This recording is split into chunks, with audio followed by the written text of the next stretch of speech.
Olá, crianças! Estamos mais uma vez aqui reunidos para a nossa última aula da semana e vamos falar sobre ciências.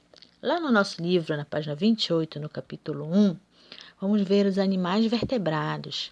Lembra que a nossa última aula foi sobre coluna vertebral? Pois é, animais vertebrados são aqueles que possuem a coluna vertebral e crânio. A coluna vertebral é uma parte do esqueleto e é formado por ossos ou cartilagem e tem como responsabilidade a movimentação e a sustentação do corpo do animal, além de proteger alguns órgãos como o coração, o pulmão e o cérebro. Lembra que os ossos que formam a coluna vertebral são chamados de vértebras? E que entre as vértebras existem os discos de cartilagem que evitam que elas entrem em contato ao nos movimentarmos? Pois é, então o grupo dos vertebrados que vamos ver aqui é composto por vários animais que vivem na água, na terra, e temos como exemplo os sapos, os peixes, os cachorros, os pássaros, lagartos e assim por diante. O nosso primeiro grupo falará sobre o grupo dos peixes. Eles vivem na água, ou seja, são animais aquáticos. Eles conseguem respirar e se alimentar e se locomover dentro da água. Eles nascem em ovos muito pequenos e se desenvolvem alguns fora do corpo da fêmea. Possuem escamas e nadadeiras. Assim como nós, seres humanos e outros animais, os peixes também respiram. Só que a respiração dos peixes é debaixo da água, por meio das brânquias, e não por meio dos pulmões, como nós, seres humanos. O exemplo do grupo que pertence aos peixes é o tubarão, a sardinha, o peixinho dourado, que vocês estão acostumados a ver em aquários, né? Em seguida, nós temos o grupo dos anfíbios.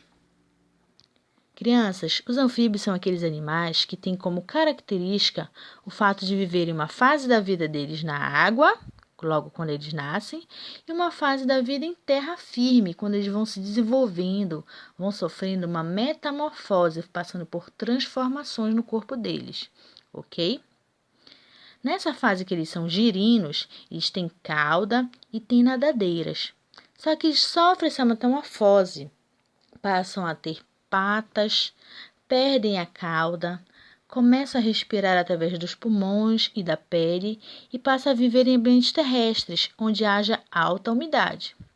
Aqui no livro nós temos como exemplo o sapo e a perereca. Temos também a salamandra, a rã, que pertence a esse grupo, ok? Em seguida, teremos o grupo dos répteis.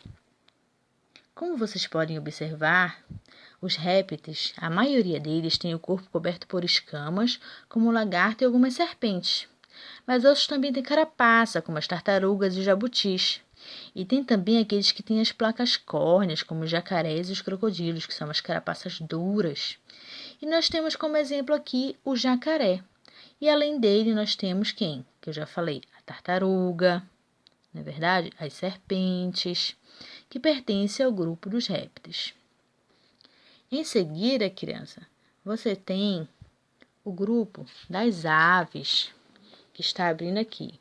As aves possuem penas no corpo dela, asa e um bico duro, e a maioria delas pode voar. E assim como os répteis, eles são animais que botam ovos com casca. Eles produzem o seu próprio calor, a temperatura do corpo deles não varia. Mesmo em ambiente frio, eles conseguem manter o corpo aquecido por um bom tempo. Apesar das aves terem penas e asas, nem todas voam, né? Os pinguins, as emas, os avestruzes são exemplos de aves que não voam. Alguns ossos do esqueleto das aves são ocos, cheios de ar, e dessa forma ficam mais leves e facilitam o voo para aquelas que conseguem levantar o voo. Aqui nós temos como exemplo o papagaio, o sabiá, o pinguim, a galinha e dentre outros, tá? Em seguida, nós temos o grupo dos mamíferos. E o ser humano, crianças, pertence a esse grupo dos mamíferos, que são aqueles animais que mamam. Então, a maioria dos mamíferos vivem na terra, mas alguns deles também vivem dentro da água. Os mamíferos que vivem na água geralmente não têm pelos e sempre precisam voltar à superfície para respirar. Os mamíferos possuem pulmões para respirar e, assim como as aves, são animais que mantêm o corpo aquecido. nós temos um único mamífero que voa, que é o morcego, o mamífero voador. Como representantes deste grupo, nós temos a baleia, o golfinho, que são animais que vivem na água. Nós temos o cachorro, o gato, o coelho e o próprio ser humano, ok? Crianças, nós temos 5 grupos de animais pertencentes ao grupo dos vertebrados: peixes, anfíbios, répteis, aves e mamíferos, cada um com suas características específicas. Aqui na página 29, vocês vão preencher uma única atividade: escrever os números correspondentes às características de cada animal e indicar a qual grupo de vertebrado eles pertencem.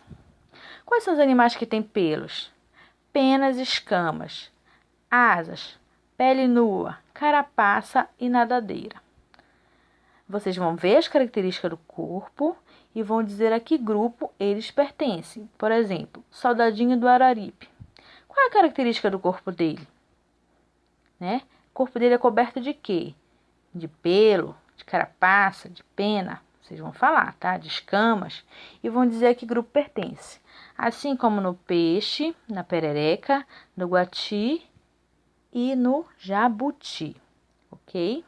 Dizendo as características e o grupo a que pertence. E por último, temos o bumerangue, que é aquele que vai e volta, como eu sempre falo com vocês, né?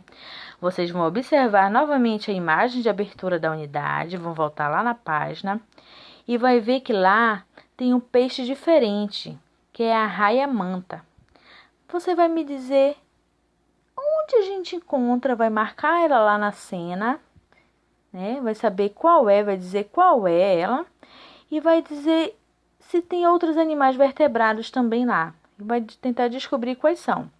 Anote aqui embaixo desse bumerangue mesmo o nome deles, tá, crianças?